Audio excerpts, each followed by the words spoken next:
Hello. Oh, should I say hello? No, I'm gonna say hey.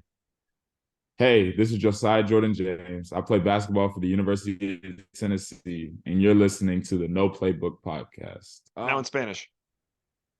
I'm just kidding. I'm like, I need to call Santi for that one. Yeah. Hey, thanks for checking out the show. It's the podcast where we talk with the outstanding athletes, coaches, and experts that help to make sports and fitness such an important part of life here in the Southeast. So I was actually fortunate enough to be working in sports marketing right when the whole college NIL thing passed. So I've been lucky enough to be a part of a lot of NIL deals, most of those being fun events where we bring well-known college athletes to come interact with kids in the community. That's exactly where I came to meet my guest for today. He's Josiah-Jordan James. He's been a fan favorite with Tennessee basketball fans for several years, and we've actually been trying for months to find time to get together to do this podcast. So I was actually pretty surprised when we finally worked things out to do it right before his season is about to start. I know they're very, very busy, so I'm grateful to him for taking the time for me today. He's a great guy, very funny, and of course, as you know, outstanding on the court. By the way, if you like taking part in those events with Tennessee athletes, D1, Hardin Valley, we're partnering with Dick's House of Sport here in Knoxville to bring you a baseball clinic. It's for kids ages 7 to 14. 3 current Tennessee baseball players are going to be a part of it. Hunter Inslee, Blake Burke, and the new guy, Billy Amick, the catcher from Clemson that was transferred. They're all going to be there helping us run things for that baseball clinic. So follow us on Instagram at D1 Hardin Valley to catch all the details coming up very soon.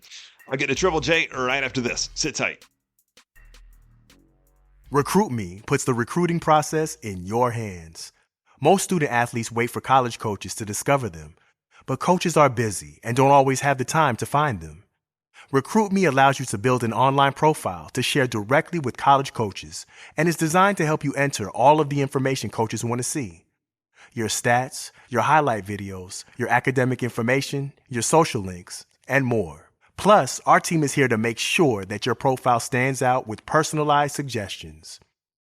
With over 25,000 coaches in our database, our premium plan gives you access to D1, D2, D3, and NAIA coaches across the country, and more importantly, gives them access to you. Enter your schedule of games and tournaments to let coaches know when and where you're playing so they can come out and watch you shine. Then communicate with interested coaches via our chat feature. When it comes to recruiting, don't make coaches research you. Do the work for them. Get started today at the Recruit Me app, on the web, and in the app stores. At D1 Training, what we do is in our name. Our D1 athletes become D1 athletes. Whether it's Los Angeles Angels pitcher Ben Joyce, high school soccer national MVP Brinley Murphy, or first-round NFL draft pick Cole Strange, we help all athletes reach their full potential. 5-star training system comes straight from D1 strength and conditioning programs, and D1 has trained over 2,000 professional athletes. Many of them started as young as 7 years old. Check out D1Training.com to learn more about their facilities in Hardin Valley and Sevierville, and coming very soon to Maryville and the Tri-Cities. How you doing, Casey? Good. How are things?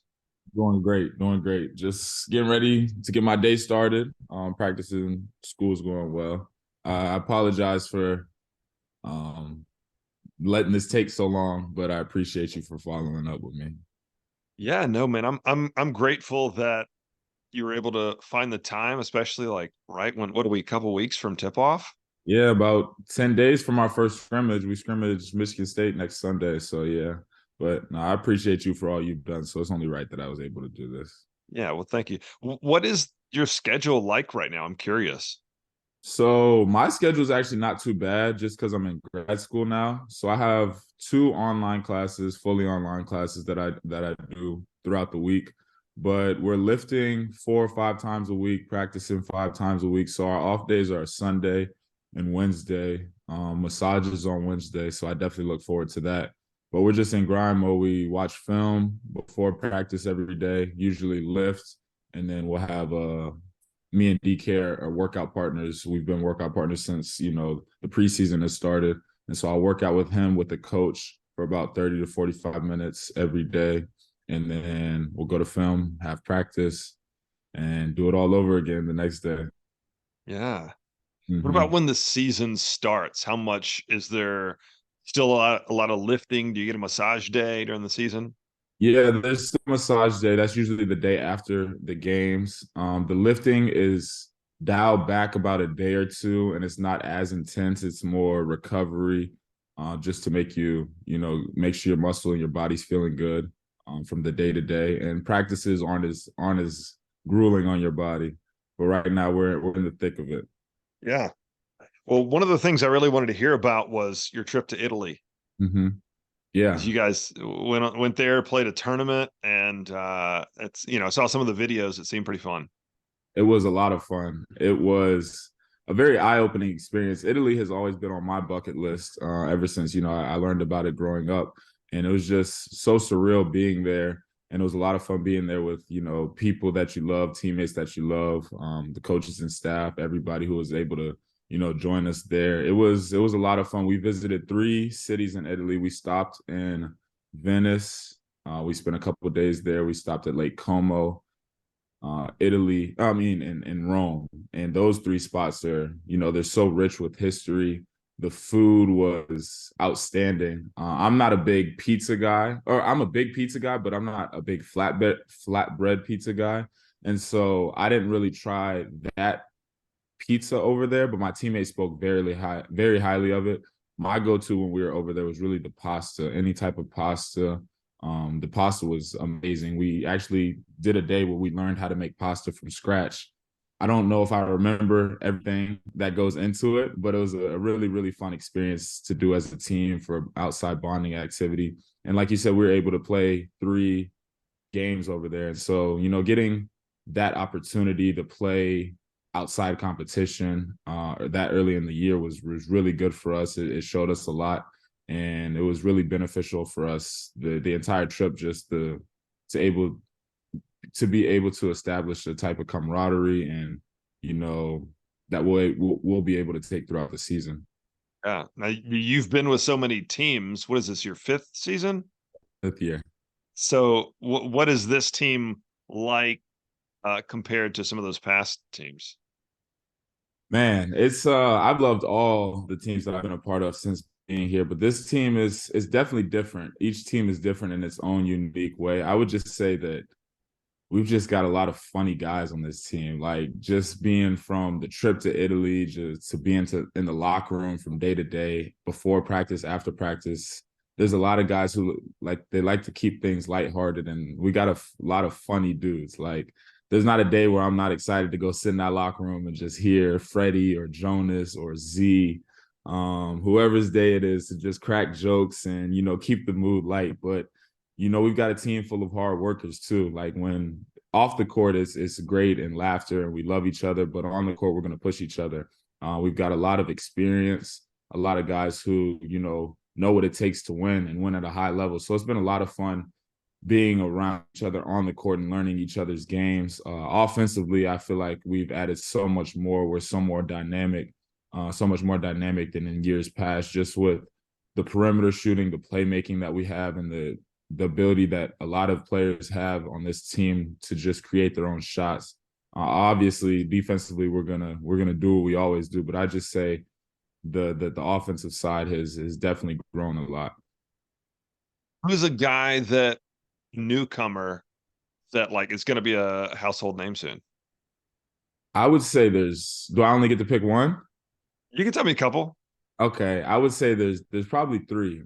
Jordan Gainey for sure can really, really score the ball, shoot the ball at a high level, and I would tie Dalton Connect into the same category as him. I don't think I've been around a better perimeter shooter than him, and he scores at all 3 levels. It's a really, really easy playing with him. You get a lot of assists. He does all the hard work, but you just got to give him the ball. And then Freddie DeLeon, who came in onto the team last year and redshirted, and so he's a freshman, but he's really not, because he's gotten that experience, and I've been able to be around him for a lot longer than the other freshmen. But he's really, really dynamic with the ball in his hands and is able to go really anywhere he wants to on the court. Freddie's a guy that so Avery Jamison, I don't know if you know him. He's our guy. He worked with us for a long time at D1, and he's been singing Freddie's praises for a year now. Yeah. Freddie's or big maybe a time. little less. Yeah. Yeah, Um, Freddie's big time, and he's the biggest jokester goofball on the team. Freddie, if you want to laugh, Freddie and I actually are locker mates, and so I mean, there's not a dull moment when you're locker mates with him because he's just always joking around. He has so much energy. I don't know how he does it, but Freddie's one of a kind for sure. yeah. Well, now, one thing I like to talk about with everybody is I'd love to hear recruiting stories. Like, how did you make it from Charleston to Knoxville? Like, what made you choose the Vols, and do you have any cool stories along the way? Yeah, I definitely do. I remember, so Tennessee was my first Power Five offer, and I remember it like it was yesterday. I remember we were playing against Team Rose in the upstate of South Carolina, and I was playing up. I think I was 14 at the time, and I was playing against 17 and under guys, and I didn't have a very good game at all. Like I was really disappointed in my performance, but Coach Schwartz, who's the head coach at East Carolina now, who was my lead recruiter, was there, and that was the first time Coach Barnes got to see me play. And I remember I was kind of down. We ended up losing the game. I didn't play terrible, but we didn't win the game, so I wasn't in great spirits afterwards. But I remember Coach Schwartz looked at me after the game. He was like, "Give me a call." And so once I got to the parking lot, got everything divvied up. I gave him a call, and he happened to be in a car right behind me. So he was like, "Turn around." And so him and Coach Barnes were in the car, and that's when I got my official offer to the University of Tennessee. I was an eighth grader. It was my eighth grade summer going into my freshman year. And so that was something that I'll never forget. And like I said, I remember it like it was yesterday. And, that was something, the relationship that I had with Coach Schwartz stayed with me and grew throughout my high school experience. And so when it was time to, at the time, we were only allowed to take 5 official visits, and I knew for a fact that was going to be one of them. And when I took my official visit here, I knew was exactly where I wanted to be at the time. Jordan Bone was on the team, Grant Williams was on the team, Admiral Schofield, Kyle Alexander, and those guys were vets, obviously, but they showed me. And I took multiple unofficial visits here, but one official visit. But through the visits that I had, they showed me what it would take to be the best version of myself, how I could come in and impact the program, and how Coach Barnes has had a positive impact on them. And, they just treated me like their little brother. And that hasn't changed since I've been here. Obviously, I've gotten older, but those are guys who I can still rely on, count on, who are always giving me good brotherly advice. And so I knew after my official visit here, that this was the place I wanted to be. And so I think it was like a week and a half after my visit, that's when I decided to commit to the University of Tennessee. And that must have been crazy as a kid that young, though, getting a major Yeah, offer. it was. I was really, really blessed to be recruited at a very high level. And one thing that taught me was people will tell you what you want to hear just so they can get what they want. And you can kind of discern that throughout the recruiting process, because there was coaches who would just tell me how great I was, how I was this, I was just, you could tell that it was really just, they were just saying it just so that, oh, I'd be like, oh, this coach thinks I'm amazing. I want to go play for him. But Coach Barnes, one thing that stood out to me about him and the entire staff here, they were at all of my games, not all the entire staff, but at least one guy from the staff was at one of my games, and they would always call me afterwards, whether I had a good game or bad game, and they would tell me the things that they liked, but also the things that I needed to improve on.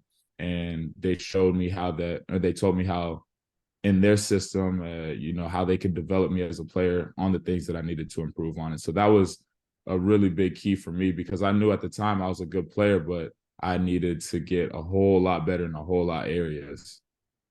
Yeah. I just mean as a eighth grader, even a ninth grader, I bet that's like, I bet that makes you pretty popular in the school. It definitely did. It definitely did, for sure. I can't lie. It definitely did. Yeah. Do you remember Julius Peppers? Yeah, the football player. Yeah, yeah. Exactly. So he went to my high school, Okay. and I just remember like him walking around the halls and just seeing like people would talk like, that's gonna be in the NFL.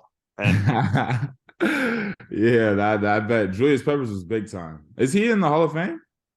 If he's not, he will be soon. Yeah, that's what I feel. Okay, Um, that's awesome. so I do want to talk with you sometime about Charleston. My sister lives in Mount Pleasant. Okay, beautiful place, beautiful spot down there. Yeah, but every time I go, I love to there's great seafood, obviously. Yeah, So seafood. The seafood is to die for.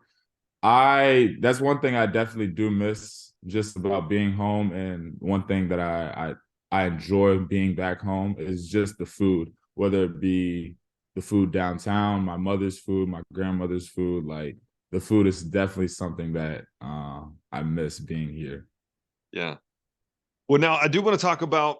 So I've had the benefit of being able to be a part of so many cool like NIL events, and just with the work I've done, it's been a great connection and bringing athletes to the community. You came down to Chattanooga with us to play knockout with some kids. Talk about what that experience was like from your perspective.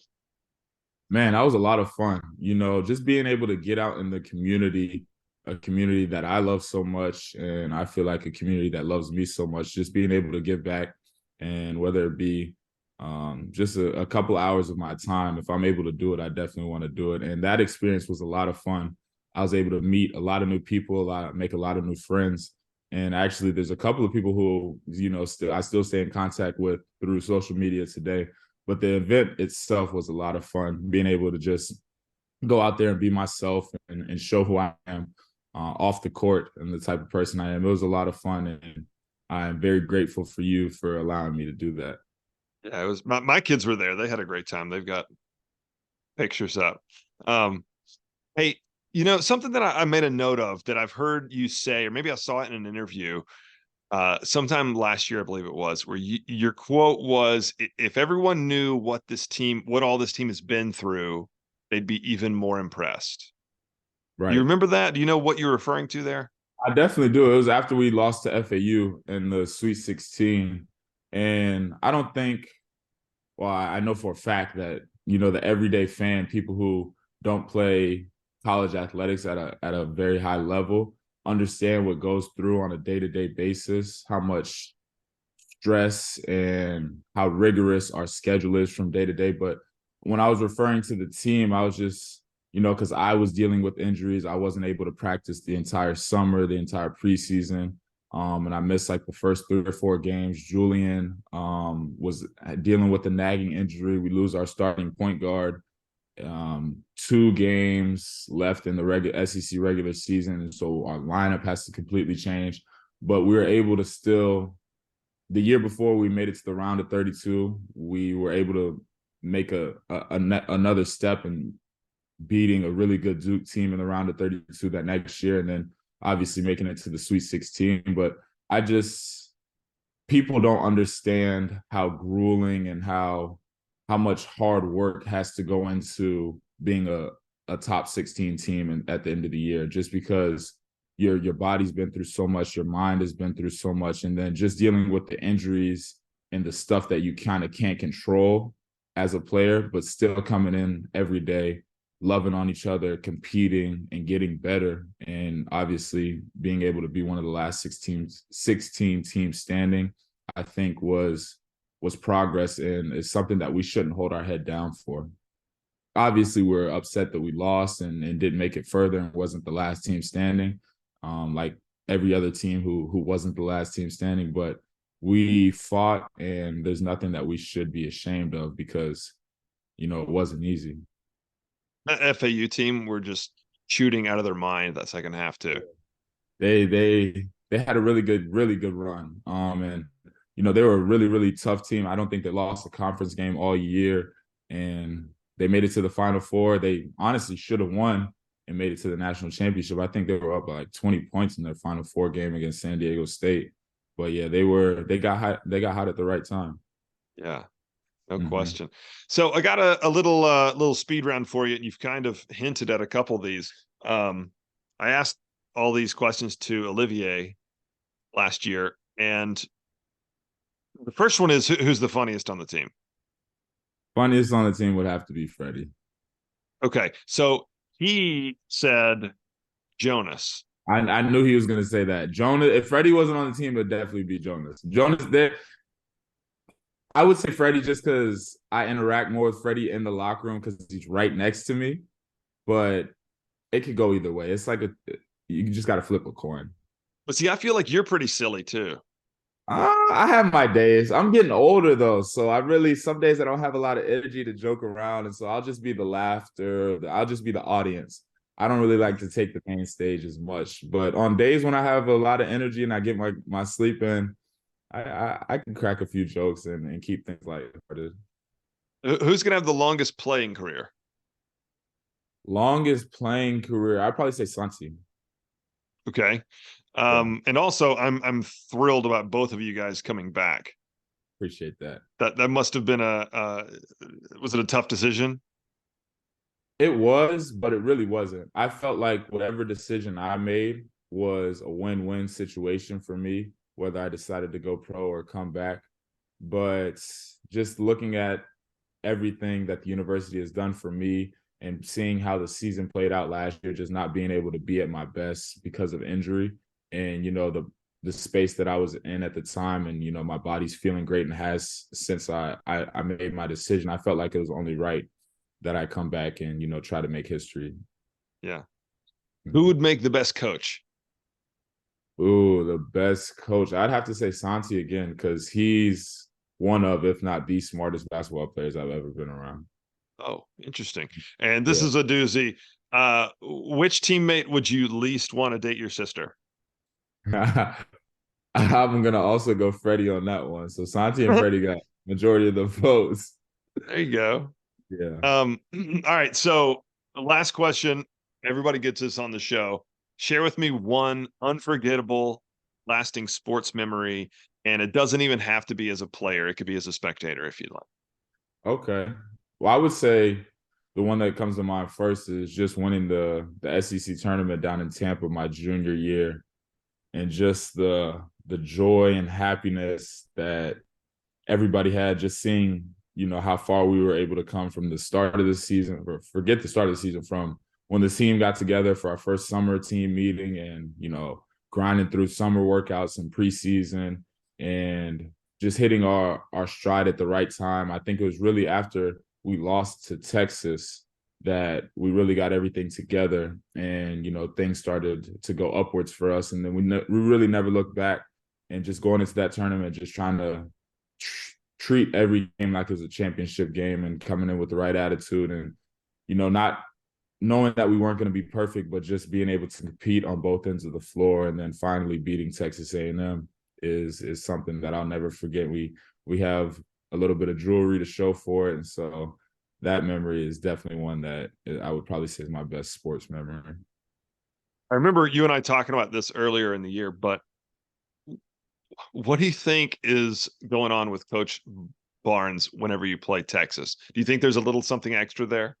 100%. And he tries not to allude to it, but we know as players, like we talked about it each time before we played, like this game is serious. Every game is serious, but this game means more just because of, the history he has with them. I think he was fired actually.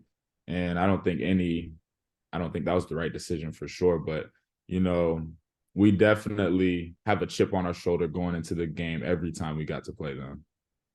Yeah. And I did want to ask you, do you have any thoughts about whenever eventually years from now your playing career's over? What would you like to do and get into? I don't know. I feel like it changes day to day for me. I really don't know yet, but coaching has always been something that I want to do, just to be able to give back, whether it be really coaching at any level, just being able to give back to the community and share my knowledge and experience with others, just because basketball has been such a big part of my life since I was as young as I can remember. And so I think coaching is something that I'll definitely want to get into someday. Yeah. And it's always fun. Like, so Jawan Smith, former Vol from way back, he's going to start coaching with us at D1 after he had, a long career away from basketball. So right. I think stuff like that and get into coaching it's fun for a lot of guys like you. Definitely. I definitely, I don't know what form it'll be, whether it's, hopefully one day when I have kids, whether it's just their games or at the Division I level or the professional level, but I definitely could see myself coaching for sure. Yeah. Yeah. All right, man. I really appreciate it. Josiah-Jordan James, thank you for taking the time. Best of luck this season. We will be rooting you on, buddy. Oh man, I appreciate you.